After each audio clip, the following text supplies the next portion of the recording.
Hey, brothers and sisters, this is Bishop Tapp again. Part 7 today of our Self-Reliance series. I want to talk about specifically today one of the next step in the financial stewardship success map. So, again, we talked about the foundation, we talked about the budget and work. Part of budget, we talked about paying tithes and offerings. So, I want to move to step 2, which is protect yourself and your family from financial hardship. And we'll talk about the different parts here. There's some emergency funds of savings and insurance. And one of the reasons this comes next is because hardship is what puts people into debt. It's what drives us to needing help and assistance. And it can happen to anyone. Hardships may come in the form of job loss, they may come in the form of an accident, even something like this COVID-19 pandemic can cause us to experience hardship if we're not prepared. But if we are prepared, we can turn something that might have been a financial cliff into just a speed bump for us. And so I want to talk about how to do that. We will be talking in later videos in a lot more depth about an emergency fund. You need to have an emergency fund in place so that you can continue to exist if hardship comes up. And really, this is about almost worst case scenario planning. Now, that doesn't mean you should go get a bunker in your backyard and prepare for the nuclear holocaust. That's not what I'm saying. But you need to have not just a plan A. I think as members of the church, we're optimists. We have hope in our Savior and are very optimistic.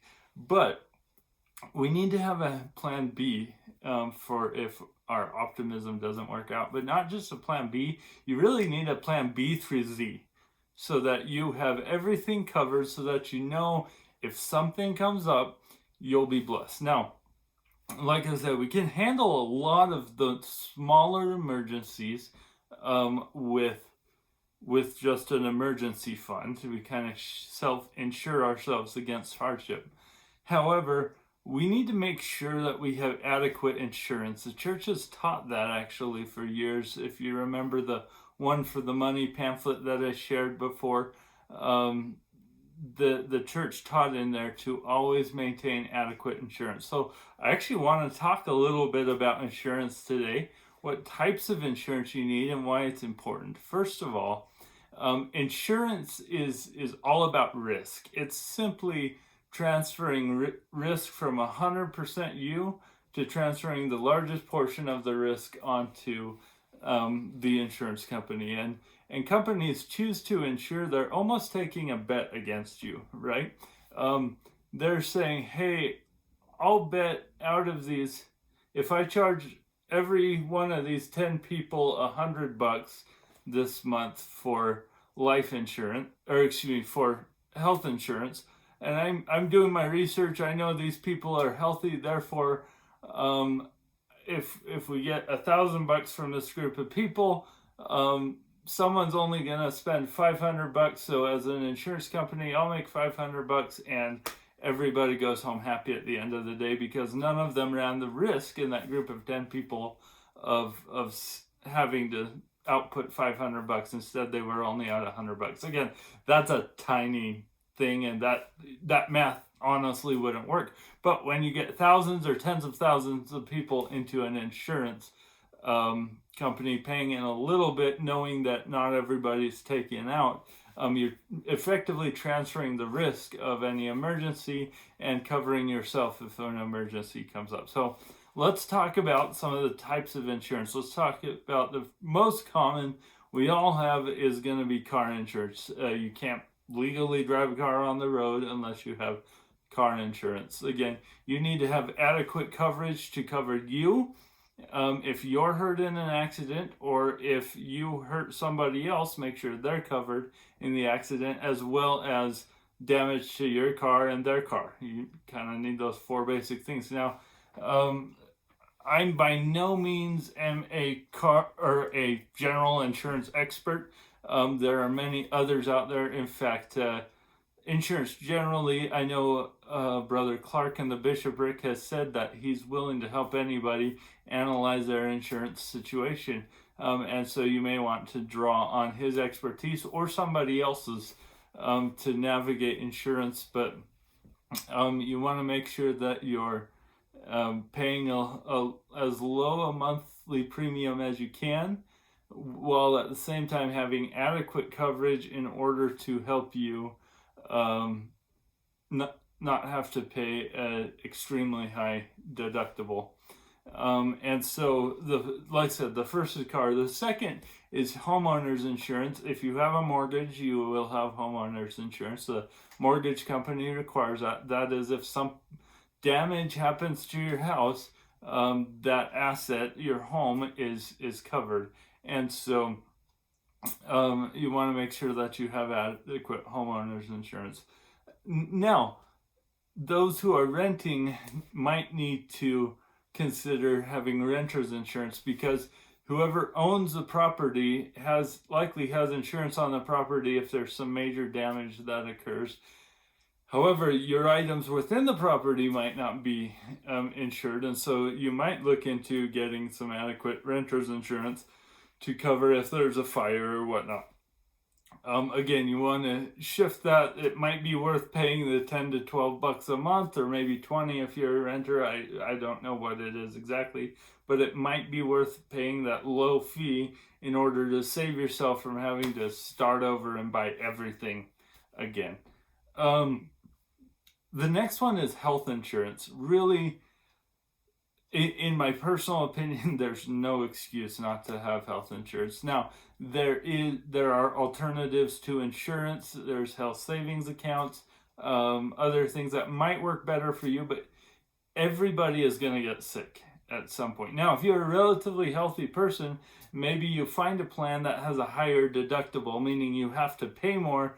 That gives you a lower monthly premium that you have to pay, but that would be okay because you know you're healthy, and if your health starts to fail, then you reassess your health insurance options and go from there. Again, your insurance is all going to be based on how healthy you are in a health insurance, unless you're in an employer provided plan, which is going to be the best option for as many people out there as possible. So have adequate health insurance. Again, I was talking to Kerry Clark the other day. He was saying he was able to find somebody a ridiculously low rate during open enrollment, which always happens in October, and so at least for the health exchange. And so, or if you go through a major life change, like you have somebody new living with you, or somebody graduates, or you make a job shift, right, there are opportunities to reassess your health insurance. So definitely take time to do that. Again, get help if you fully don't understand it, which is going to be most of us. I go and get help because I just don't know as much about it as I need to. Okay, another one that everybody should carry is term life insurance. And I specify term, not whole life insurance. Whole life insurance is where they're telling you to mix your investing and your insurance. I highly recommend, and those that I listen to say, keep your insurance and your investment separate, because they are two different financial engines, and mixing them together gets messy, and quite frankly, you don't get as high a rate of returns if you're trying to invest in insurance. And so just pay insurance outright. But life insurance, again, is if you pass away, that there's money there to put you in the ground, to speak bluntly. I don't know how many of you are aware of this or not. It costs around $15,000 on average to bury someone. And that's a hard reality that if you're not prepared, that can make a tragedy even more of a nightmare. And so do your loved ones a favor and make sure you always carry adequate life insurance. Now, here's an interesting thought. Minimum, you want to have enough to pay for your burial.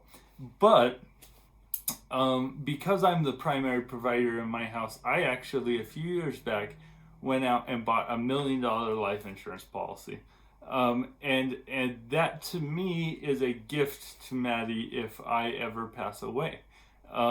Because she'll be able to take that $1 million. We have a very specific plan of first it will pay off the house, and then we have an investment mix that she would put it in that should provide enough income to essentially replace me, so that if I'm gone for the rest of her life, she'll have the equivalent of my income to take care of her. And so think about that. If you are the primary provider in your household, you can get term life insurance for very cheap. I think I get that $1 million plan for about $50 a month. And so that to me is worth that monthly expense to have that risk covered if there is anything that goes wrong. Now, Maddie and I went through a situation with someone close to us who passed away, and we realized, oh my gosh, we've got to go get her insured too. So we got a $250,000 life insurance policy on her, not to replace any income, but to bury her if she passes away, and get me set up for the next couple of years as I try to manage the grief and everything else that goes along with that.